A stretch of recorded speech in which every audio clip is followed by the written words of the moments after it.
Thank you. Yeah, Thank you. I paused it, but so Yeah. you might. Okay, now it's recording. Yes. So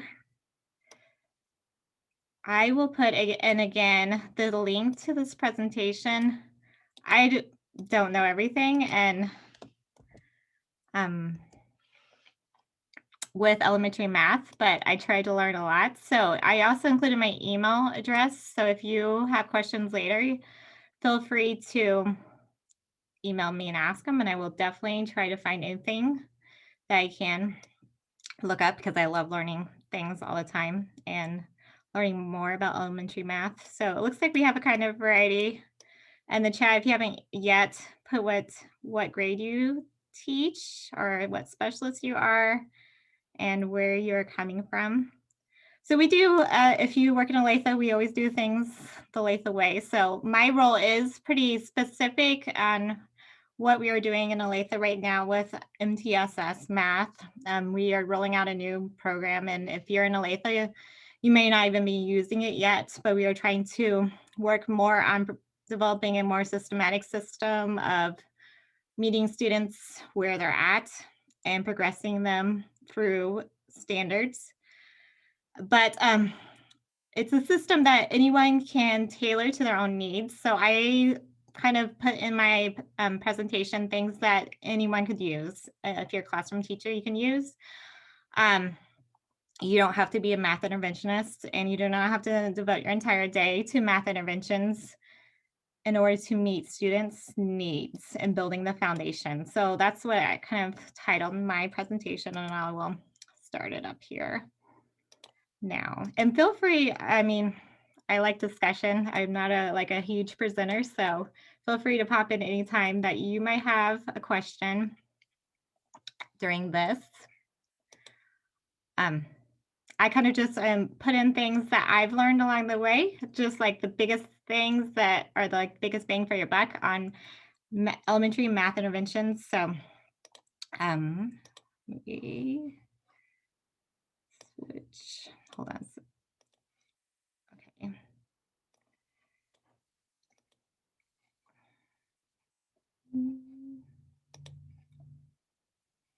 And Erin, I'm not pulling up my chat, so if you could monitor that too and let me know if I need to stop and answer anything. For sure, I'll do that. Thanks. Okay, thanks. Okay, so we'll start. This is when we started this MTSS process. So this is my Olathe started it last year, and then you know what happened last year, and a few buildings started the process, and my building, since I was so passionate about it, continued really diving into how do we support our students. This year we are doing this MTSS through, I do interventions K through 5th grade, so I help all levels of students. And most of my day is pull out groups of interventions, but then I also push into tier 1 math classroom. So I do have a big, strong foundation in what they're doing in the classroom. And what we do is we really tie what they're doing in their tier 1 classroom to what interventions we are doing in my groups. And you'll see I have a video too to kind of explain it more. I'm not the only one doing interventions in my building. It is my classroom teachers are doing the same interventions, and pairs and aides in our building are doing the same interventions. So anyone can run interventions for students. Okay, so I'll just read this because I love this quote so much. And if you've never read this book, I highly recommend it. It's about inclusive classrooms, and I thought maybe it wouldn't be applicable to me because I'm not a special ed teacher, but I loved everything about it and just the collaboration really of what this book gives you as a teacher. She says in the book, not only is there a history of the overuse of disability labels, but too many schools have also acquired the habit of labeling students based on the supports they need. Let's have a meeting about our tier 2s and 3s this afternoon. There are no special education students or tier 2 or tier 3 students, and students are never exclusively yours or mine. For every student in the building is our student first and foremost. Special education and tier 2 and 3 interventions and supports that are provided. They are nouns, not adjectives, and they should never be used to describe a student's permanent or long-term status. They are not any student's identity. I feel like kind of when I first started this job, we did say, hey, they are a Title Math student. I mean, they kind of were my student for the student amount of the year. I had like, if it was a fifth grader, I had like the same group of 6 students for the entire year. But that really is not how things should really run. And and students shouldn't be pushed into an intervention, like into Title Math status the entire year. That means you're not really pushing kids or making gains. So students, all kinds of students see me. I see a high majority of our students in our building, and a lot of people know me, and they don't see coming to my room or going to with anyone else as that they are dumb or anything less than anyone else. So it's important to not keep kids in one single place all the time and not moving them forward. So the biggest thing about math is standards. And if you know me, you know I love standards math. Standards are super important to just knowing them. If you're a grade level teacher, really diving into your math standards and really knowing and understanding what they're asking, because I know in Olathe we use Eureka as the tier 1 curriculum, and even Eureka will stray away from the standards. And so don't teach the resource. Make sure you're always understanding your standard. So what you need to figure out, and I know some Olathe does this, and some other districts might too. We've kind of prioritized certain standards above others. We call them power standards or priority standards, because it's hard to really focus in on all the math standards you have to teach for the entire year and give them all priority. So picking out the most important standards is the number one key to running interventions, is just knowing what standards you're really trying to hit here and making the students aware of those standards too. And then, so when we call them modules with Eureka and Olathe, when we began a module, we think about what priority standards are in those modules. But I'm sure whatever your tier 1 resource you're using in math, you have certain standards you're hitting for that unit or module for that time. So what you need to do is then think about, before you start that module, how are your students ready? Like if you are a 4th grade teacher, do your students really understand the 3rd grade standards that led up to that 4th grade standard? Because all the standards in the math are related to each other. It's they all work together. It's kind of a huge map, and I will pull up this the coherence map.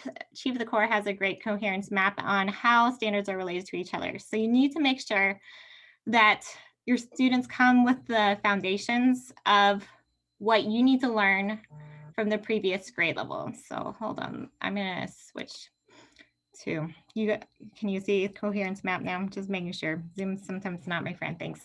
All right, thanks. All right, so we're gonna, I'm gonna pretend if I'm a 4th grade teacher, so you can go right into this. I will pull up 4th grade, and I'm gonna pretend that my big standard I wanna hit is Form T5, which is a pretty big one. A lot of standards flow into that one. Form T5 is multiplying double-digit numbers and or multi-digit number by a single-digit number. So there's a lot that plays into that standard. So before I begin the unit, you could pull up that standard here, and you want to map the standard to kind of get an idea. So it's going to bring up this huge thing, and you can zoom out on it.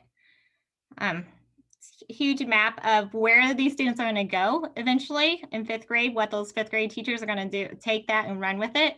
But really what we want to know before we begin teaching Form T5 is, what should they came away with already knowing?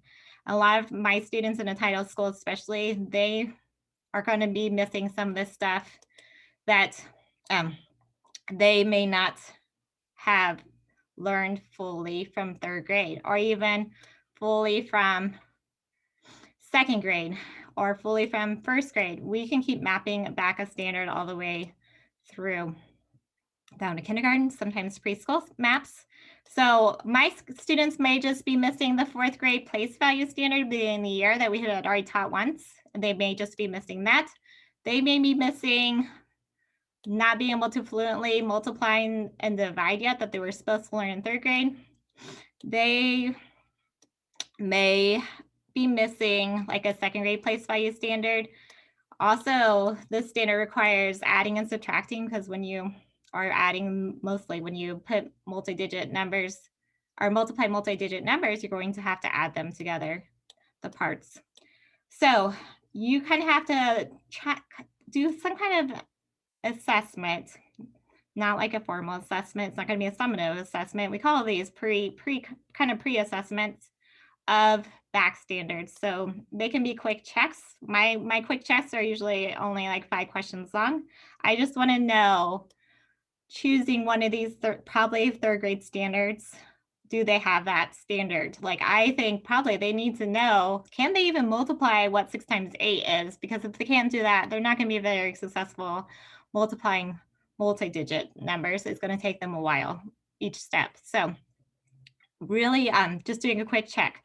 And then when you've done that quick check on a student and you see that they can't multiply, they don't have that fluency of that yet, you really need to hit that in a small group with the student and see, really pick up that fact fluency. Or if they can't add numbers together, you're going to pick that up in a small group setting to really intervene on that before you are trying to tackle that as a tier 1 whole group. Because once you are working on the same, that I call it building the foundation. Once you build that foundation, before you have to teach that tier 1 standard, they are really going to understand it way better, make the connections. So so last year when we started MTSS, it was kind of a whole different process for my building. And I started it with just a couple of grade levels. So you'll see no one's wearing masks because this video is from last year, back in the day when people didn't have to wear masks. I videotaped how this actually looked in our 4th grade. And we were trying to build up to 4MBT5 is the standard they were trying to hit in the classroom, and how we were filling in all the back standards. So we kind of we do test back until a student shows mastery on the standard. So some of these students you'll see, but I usually take some of the lowest. Some of these students are working on like 2nd grade standards to really fill in the gaps here. Some of them are working on 3rd grade standards in this video. You may not, it sounds kind of iffy, but I do label what standard each group is working on, and some of the groups are working on extension because not everyone needs interventions. Some of them are ready to move further on. Okay, so hopefully this works. Now practice number 1, you have to make sense of your problems. I want you to never quit, you gotta persevere and solve them. Put it in your own words so it makes sense in your mind. No.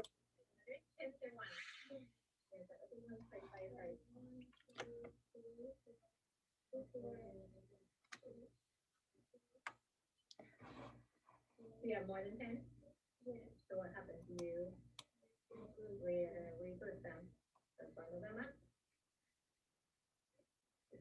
Put them away. What are you shaking them for? 10. 38 plus something equals 48. Tell me one thing you know.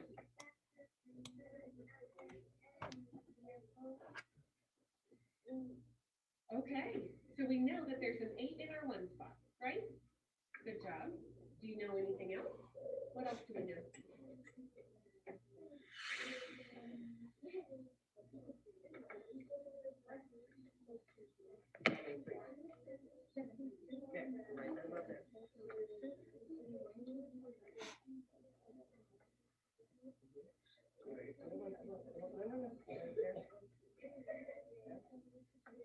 So now I need to come up with the multiplication. You broke it apart, and we can break it apart to something. What would that multiplication factor? Well, be 2 times 5. Well, that's what you're thinking. It'd be 2 times 1. Why did you cross this one out? Wait a minute. No, what do you think? Because I have 4 and I got 5.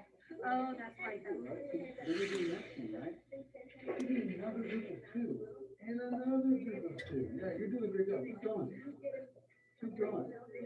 So when you are done, count how many groups of 2 you have. How many groups of 2? To help them figure out how to divide.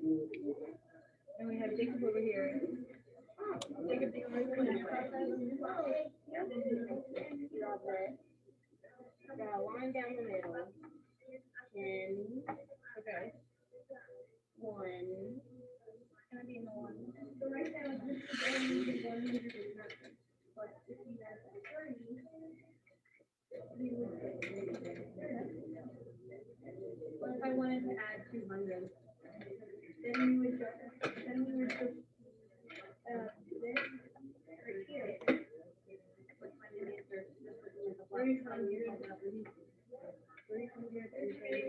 It takes, don't even mention the time. It can be tough trying to add, subtract, multiply, and divide, but you can use the tools your teacher provides. You got the drive in the heart. You're dedicated and you're smart. Never ever give up. You have to finish what you start. Ask yourself, does it make sense? If so, you're good to go. And if it doesn't, well, then you can take a different approach. Then you will figure out how to try a new path. This is a song that will teach you guys how to do math. So this the end of practice number 1. Okay, so Now, let me stop that. Okay. Now practice number. All right, so that's kind of the way it looks. And you, in that video, we had classroom teachers, and there was a whole set of student teachers that were running intervention groups too. Just because sometimes our needs, we have a lot of students that need a variety of standards that they have to work on. So we do use as many resources as we can.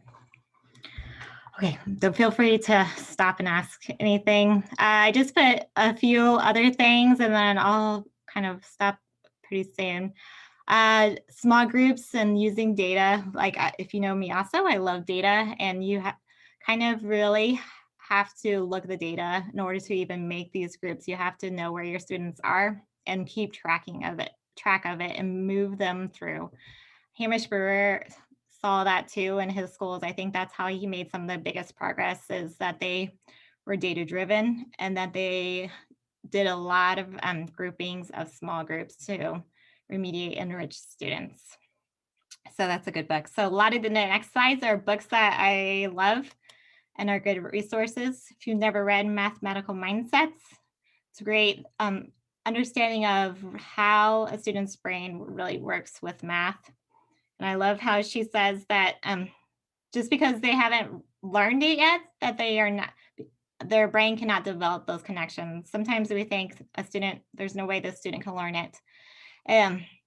It just maybe takes some kids longer to make those connections to what they're supposed to be learning. And this is one of my newer books I just read, and this is like one of the best books I think to really dive into what I'm trying to do now with interventions and really like tying it to assessments. It's assessment and intervention and a PLC at work. And this is exactly what we're trying to do with our Tier 2 mathematics intervention programs. They need to be systematic and they need to be required, because if they are not that, you know how our Tier 1 math, I mean, we could probably teach that many more hours a day. There's never enough time to teach Tier 1 math, but we have to make time for interventions too. And it's really important to fill in those foundations, because you can't just keep moving with Tier 1 math when you have all these students who don't have the skills that they still need. And they need to be targeted by central learning standards. That's kind of where I said you can't target every standard, math standard. There's just too many of them. It would be overwhelming. You do need to teach every math standard, but you really need to focus on some priority ones. Olathe, we have usually around 10 priority ones for each grade level for the year. Big thing that I learned with this is groupings need to be fluid and flexible. That's really important, that you can't keep kids stagnant in groups, and you need to move them around. Even if a kid does show up in intervention a lot, it's good to have them work with the classroom teacher and not just me all the time. It's better for them to hear it from different teachers too. And that they're constantly moving, you're constantly updating that data. And just in time, that's what we do. We preload those foundational standards before we're trying to teach that Tier 1 content.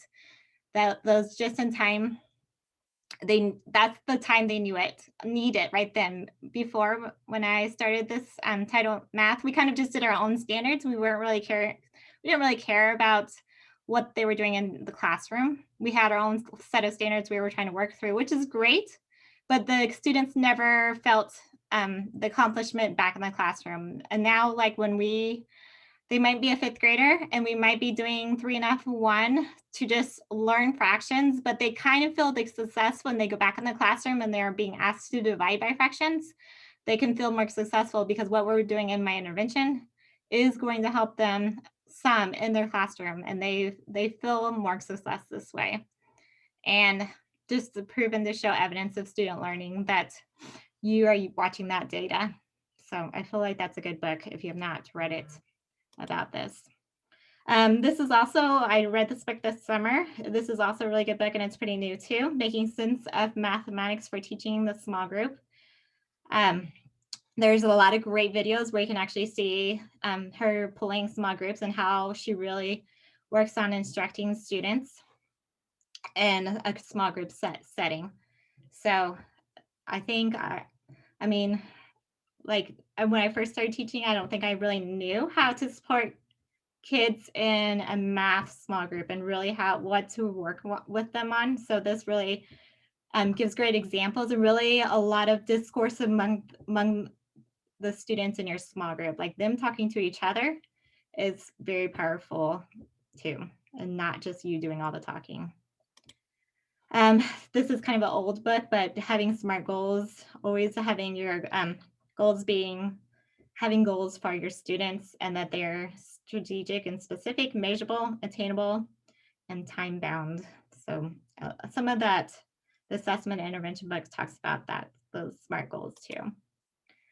And also data is super important. John Hattie, he does a lot of research on what really maximizes student learning. And he says the most successful method that he has encountered is the data teams model, in which a small team meets a minimum of every 2 to 3 weeks. And they use the data to explicitly, they look at it, the data, they analyze the student performance, they set the goals, they engage in dialogue, and they create a plan. So that fourth grade group of teachers and student teachers that you saw in that video, they used their PLC time. They really dived into that data. And they weren't just seeing kids in their own classroom. We really wanted to meet kids where they were at. So we had to mix up. And I know this year's different than any year, but hopefully in the future, mixing up kids more and really, so they had kids from all the different rooms. We made sure kids were put in places that they really needed the most. So, and they were constantly, it wasn't just their students from their room, it was all of our students together that we were working together as a system to move all these kids in advance. So PLC time is crucial for looking at that data. And then I just included some other great resources I have found. This first one, Assisting Students Struggling with Mathematics Intervention in the Elementary Grades, is a pretty new one that they just came out with a new, this is the page, they just came out with some new practices, best practices, and one that really stuck out to me is they really focused in on number lines. I know teachers, elementary teachers especially, are kind of scared by number lines. And as I can be honest, as when I first started teaching, I was scared by number lines. But they say there's strong evidence of student learning when we use number lines. And the reason they say that is because that's something that middle school and high school teachers will keep using. That is one tool, if we prepare them now, that they will be able to be super successful with that tool, especially I know with my 6th grader. They start using negative numbers. And how do you learn negative numbers? But on a number line. So if we get really good with those whole numbers on a number line and fractions on a number line now in the elementary school, then they can be successful on building on that knowledge more in upper grades. And I think we talk all the time about word problems.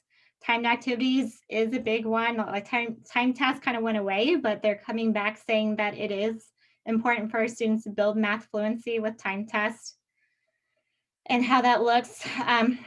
And then something we've been talking about in our building is mathematical language. We found our scores were dipping the most in geometry and measurement and data. But we think especially with the geometry and on the math test, that the vocabulary, they were missing the vocabulary. Geometry is heavy in vocabulary, so we've really been trying to focus in on really focusing in on that vocabulary concepts and them. Do they know what a quadrilateral is? Because if you don't, you will not do well on the math test, because math test loves the word quadrilateral. So focusing on vocabulary is not just for reading time. You really need to hit it hard with math too. Texas, there's a lady who's made a lot of math intervention stuff in her program. So that's a free resource. You can pull up any of the things. And I love hers too, because she has all these vocabulary cards in her resources too. So because she realized the importance of hitting the vocabulary for these students in interventions. Build Math Minds, if you've never heard her talk, she has podcasts and other things available. She is great about explaining elementary math and really diving into that. So she's a great person to follow on all different platforms. You can go to her website there. And Graham Fletcher, if you've never heard of him, his progression videos are like the best. If you want to see, you can see the progression of fractions. You can see the progression of addition. Like, they're mind-blowing how he like visually draws them out, and you can see exactly where a kid is starting at and where they are going. And I think as an elementary teacher who usually you're kind of stuck in your one grade level, it's great to see the progression of where your students came from and where they're going. It's I feel like that's the best part of my job, because I get to see that progression all the time. So I try to help my teachers be aware of that progression. Like we analyze geometry standards and where the students were coming from in kindergarten and where they were going to in 5th grade. It's amazing how like classifying shapes starts in kindergarten and progresses all the way through 5th grade. Like that's like, and it's really good as classroom teachers just to be aware all the time of where the standards came from and where you're going. And that was about it on that. That's really my big things I have. So questions you guys have? I'm not a big talker, so let me know what you have. I have a question, Carrie, about the time tests. Just like I teach 3rd grade, so we're a big multiplication division. Can you just maybe talk I've heard, yes, we should take them. No, we should give them to them, but not time them. And like kind of in my mind, know that this could take longer than this kid. But you said maybe swinging back towards taking them. Can you maybe explain a little bit more on that? And I mean, we have ebbed and flowed, I think, in the 3 years I've been in this position, but I think we are at now, we realize now, looking at students in 5th grade who can't do long division or multi-step multiplication, because they don't have the fluency with multiplication division from 3rd grade. So we've kind of cycled back to, they need to have this understanding in a certain amount of time. I know if you're in Olathe, Spencer Brown, I kind of directly asked him that question to our math coordinator, and he agrees that they should be able to be successfully completing things in a specific amount of time. So I said, like in my interventions on 308.7, that's your fluency multiplying and dividing, that they should be completing it in a specific amount of time. I think where the holdup is, don't like project everyone scores up on the board, or like saying, oh, this kid is all the way up to their 12 facts.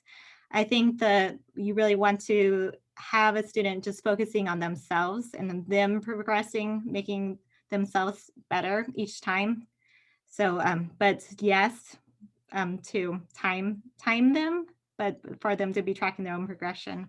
And Ariel is here, and she is at my school with me. She's also a title math interventionist, so feel free, Ariel, to jump in and answer too.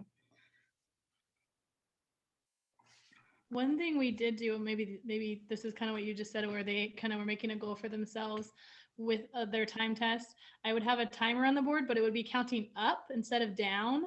So like the kid would start, and then when they flipped it over to put their name on it, I would have them put the time, like, so it took me 2 minutes to take it. And so then they kind of tried to beat themselves with accuracy and the time. So it kind of, is that kind of what you were saying? Yeah, I think that's an awesome idea, because then they can still do it. They can still complete it, and they're not like sitting without a page. But I do love the idea of beating their time. That would be awesome. I love the idea. I had done kind of took a risk this year. I teach 5th grade, and I took a tiny bit of a risk because the time test is that, can we do it? Can we not do it? Is it okay? Is it not?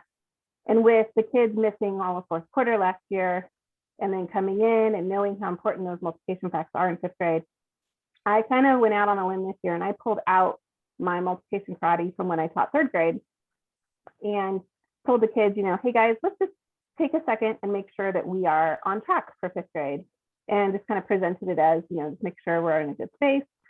And took the kids over the first semester through multiplication karate.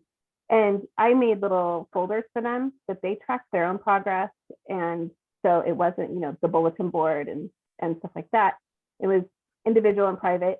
And they chose which test they took which week and which facts they were going to work on that week. And so it was very kind of personal driven. But I noticed such an impact on my math this year with doing that from what I've seen in the past with my 5th graders. And so many more of the kids were so much more confident. And we were able to really do some more deep dives and not get stuck in calculating, but get stuck in understanding the deeper depth of knowledge of what we're learning. And it was huge impact. Yeah. And one of the things I'm curious about is I attended a webinar or something last summer, and everything we attended last summer is kind of a blur at this point. But was there some initiative coming from the state kind of down the pipeline with some computational literacy? Is that kind of coming on the heels of all of the structured literacy? Does anybody know anything about that by chance? Or? I have not heard anything about that. Okay. But that'd be awesome. I would love that. And I agree. I have not in the past, but with my 5th grade intervention groups, we've been working on multiplication, division, fact fluency, and it really, they were so excited to be able to go back to their classroom and know the answers to their longer problems quicker, instead of having to sit there and try to do a long division problem. And I don't know any of these division facts.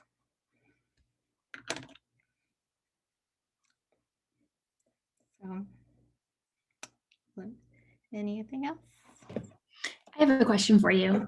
So one of the things that we talk a lot about at our PLC is whenever we give any of the using Mastery Connect and all the DCMs and those kinds of things. So anytime you're assessing something that we learned earlier or later, there's always a handful of kids that haven't retained that. And oftentimes it ends up being the same kids. So to us, what we're kind of thinking is that if for some kids, they just need to have exposure to it more maybe than some of the other kids to be able to retain it. So I guess my question is, what kind of routines, or how do you ensure, or what do you suggest to teachers to ways to go back and hit all of those standards kind of cyclically throughout the year, so that the kids who do need all that repeated exposure to retain it and keep their mastery level do? We kind of do. Standards do, you'll see they'll often the same standards keep popping up for each module, the foundational standards. So, on grade level standards or below grade level standards, just understanding the on grade level standards and keeping that in. That's more specifically, that's the ones that I was talking about. Yes.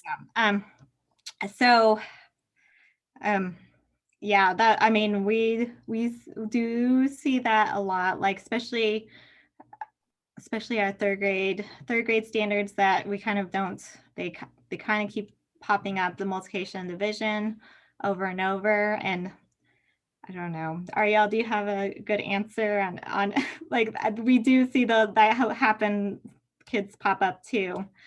Yeah. So I don't know that I have a good answer, but I guess what pops into my head when you were saying that is I was thinking things like, could you make sure, like make a note when you know that you don't get to certain problems on a problem set, or that you didn't send something home as a homework, and maybe have almost like a question of the day that's something that could be worked in for kids when they have a minute, that's specifically chosen because you know that it's a skill that a lot of kids don't retain, and they're kind of getting instant feedback on that, which you would also then get just to kind of keep up the skill set. I know that there's different websites that auto generate like a random question that is supposed to be based at grade level. Like there's problem of the day on Mathopolis and just little things like that, where kids kind of are getting something at random, because sometimes when it's at random, it will catch things that your specific Eureka math lesson is not focusing on. Is that kind of what you were asking, Rachel? It is. So that made me think of, there was one time in Olathe and probably other places where you had those like daily Common Core reviews and all of those things that I know we've moved away from. But what I wonder if you all know any of the research or anything around that. Is it effective? Is that, because again, you're talking about the time test kind of coming back. I know everything, different research pops up and things change, but is that worth the time to give kids something like that, where they have just a few problems every day that you're doing that a resource that is intended to cycle back through all of those standards again? Ariel, do you Yeah, think? Well, sure. Ariel's just out of the classroom, so she just taught 5th grade too. So Yeah, Rachel knows.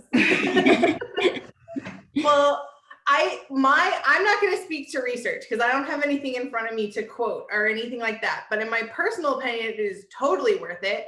Like in my new position, I get to walk into classrooms all the time. And some of the classrooms that I'm walking into, they still do almost like oldie but goodie morning work.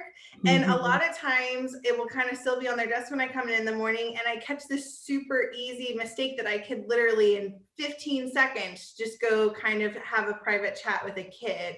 I think it is worth it. And I really liked the daily Common Core for that. And I love the fluency portion of Eureka, but it really does kind of take those prerequisite skills from other lessons, or just standards that you know that you are building on within the lesson. Like the fluency, a lot of times I feel, and the Eureka is very purposeful to the focus of the day. And so it isn't quite the same as the daily Common Core, which had a lot of merit in my personal opinion. yeah, and like I feel like application problems sometimes do pull in past skills, sometimes, not always.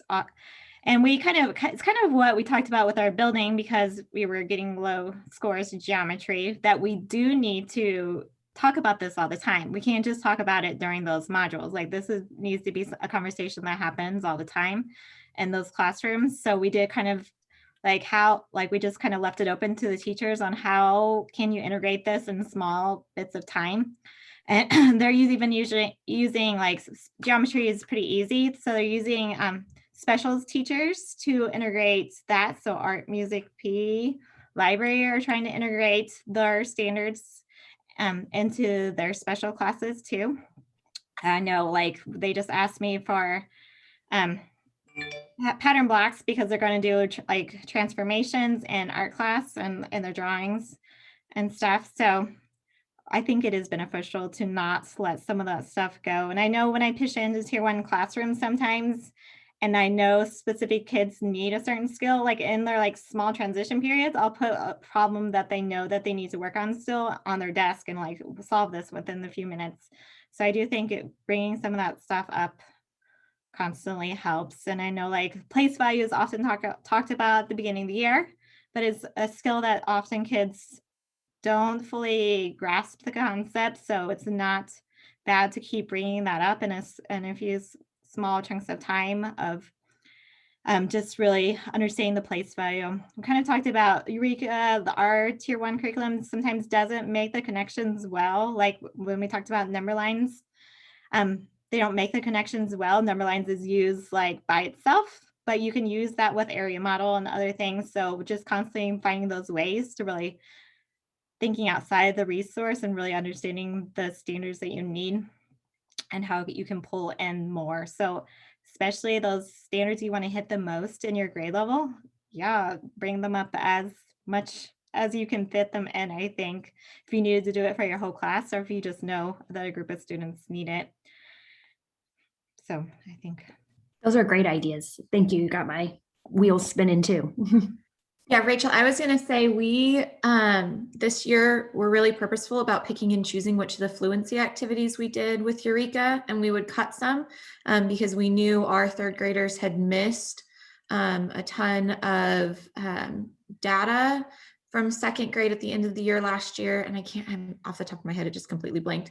Another one. And so we would, if there was a piece of fluency that we felt like the kids were already doing a lot and it wasn't as necessarily necessary, we would cut it and just add in one little problem. And same with the application problems. I think a lot of times those cycle so much that we would cut those and then just pick and choose something else. So I know we did that quite a bit this year and I think knowing that now, like that's something I want to keep doing. Those aren't always necessary. So those skills are always going to be ones that we need to review with kiddos. So that was really helpful this year to like get myself in the mindset that even though it's just there, like if I know that's not the best piece for them that day, just cut it and pick one problem and put it in instead.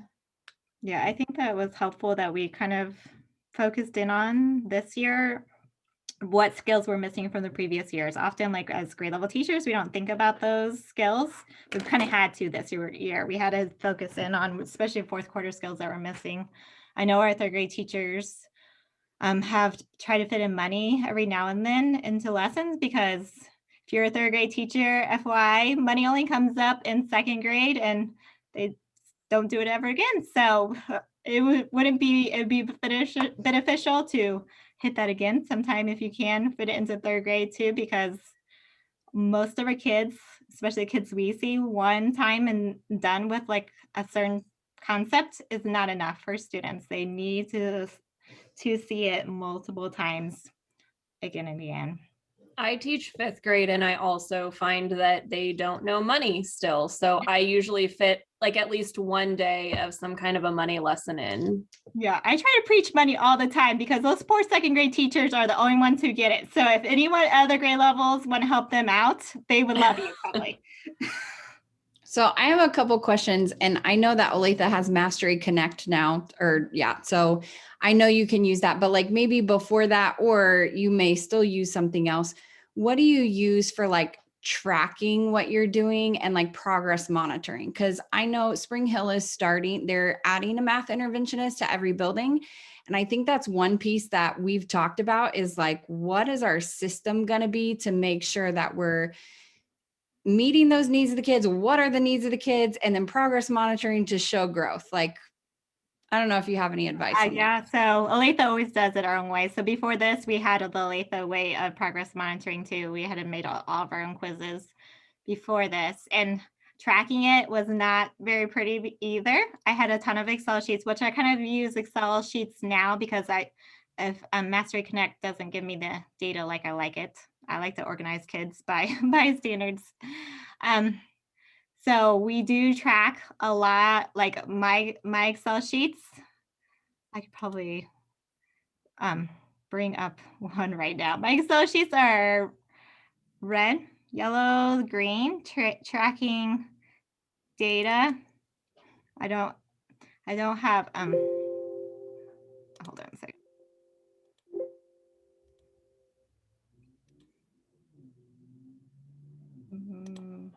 Okay, let me see.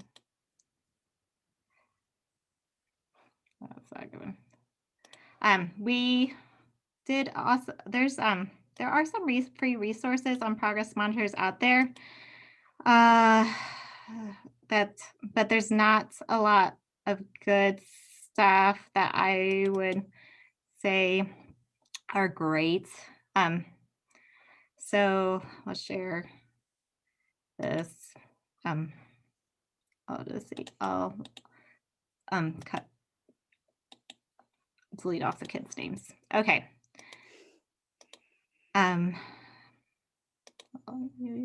Okay. This is how I track data. This is a good data because it's at the end of an intervention round. So so this is 5th grade interventions, and they are so the blue columns were like the 5th grade standard we were trying to hit.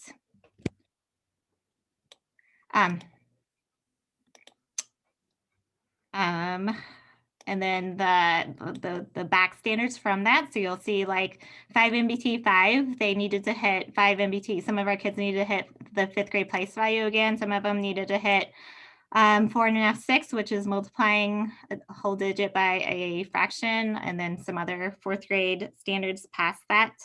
So that's how I track my data. So red means that you were not mastery on it, you were in remediation. That kid, like on line 5, still needs a lot of skills, missing skills.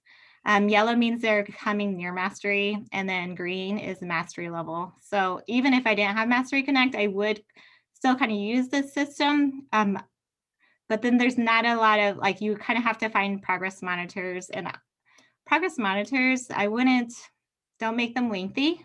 And we try to focus in on the specific standards. So we do quick checks. They're usually like 4 to 6 questions long on the standards. So you can make your own progress monitors. They don't need to be fancy in any form, just as long as they are hitting the standard, and that they are hitting the standard in a variety of DOKs. So you don't want all of the questions to be super easy level. They do kind of need to progress in the level of difficulty for the student, but you can make your own progress monitorings. It is better. We haven't gotten to the point where they're systematic through Latha yet either. So we're kind of all making our own progress monitorings at this point too, but they're not something that's summative. So they don't have to be beautiful. These are quick checks to really see if the kid has it. So Excel sheets are my friend too. I didn't know how much. The blue section, like, so 5 NBT 5, that was your target. That was our target. And then you kind of use that concept mapping to find out all the standards that led to that. Is that how that works? Yeah. I just Yep. was making sure. Yep. Okay, I like that. So my other question is, at one point, a long time ago with Nancy Hughes, they had made like a math screener. And then I know we went and kind of changed it and made alterations. And I know they were talking about maybe redoing that, but that's something we've talked about too. How do we create a starting point? So I was just curious, did you guys come up with, or? We don't have a specific math screener anymore because we want to just hit the foundations of where they're at before that unit or module. So we did those math screeners before is what we used to use. And then we would just keep these kids in interventions for forever on those standards that we were trying to master, which is not fully bad, but we were never relating it back to the classroom. So right now our screeners are, we give pre-modules, what we call them, the short test. We pick one standard usually to assess on. So if you're a 4th grade teacher, you might be assessing 308 on the pre-mod, and then that will kick back information. And sometimes if a kid is remediation on 308, because we are available in our role to keep going backwards in standards, we will keep going backwards until a kid gets mastery. And then we know that's the starting point for that kid. So it might be on a 2nd grade level that 4th grader has to start at, and then we move them forward. So we go backwards and figure out where they're at, and then we move them forward on that. But we do try to keep it, we only want to assess one standard at a time just to really get a feel, and that keeps the groups fluid more, and you're not just like tracking a kid forever and trying to move them through all these standards. So we don't really have these like title math screeners anymore.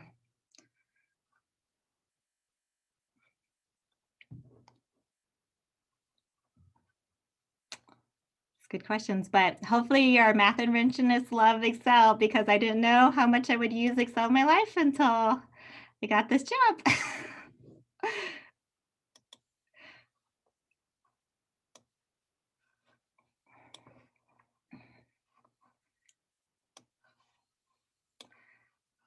So, any other questions?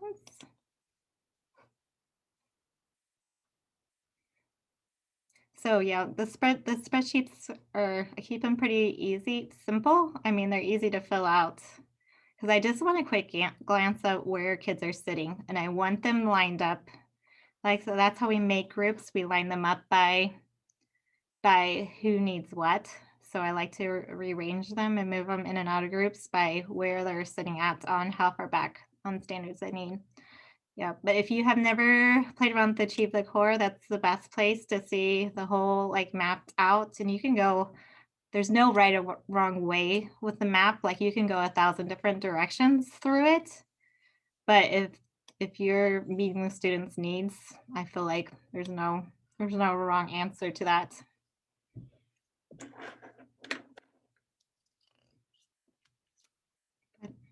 All I have. Ariel, do you want to say anything else? She's brand new to this role this year, so.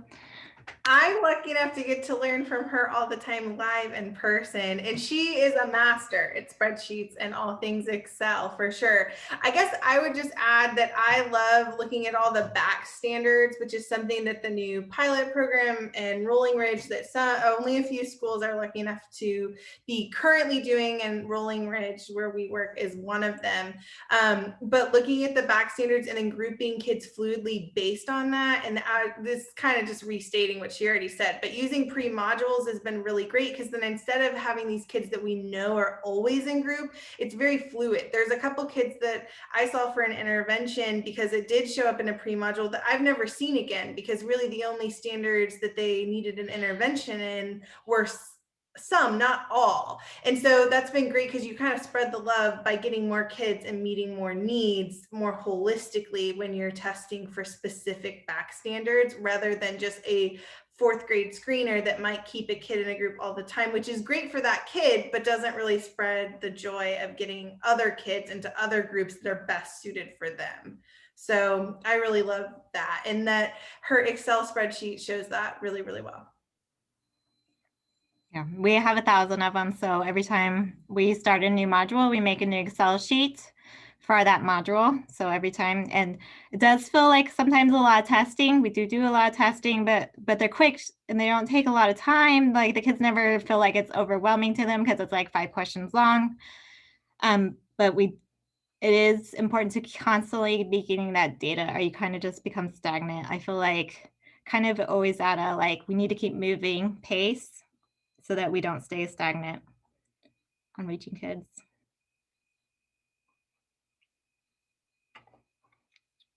All right, anything else? Thanks, Ariel, for answering some questions. Put you kind of on the spot. Anytime. All right, thanks, guys. I will let you go. Thanks for coming. And let me know if you have any questions. You can email me.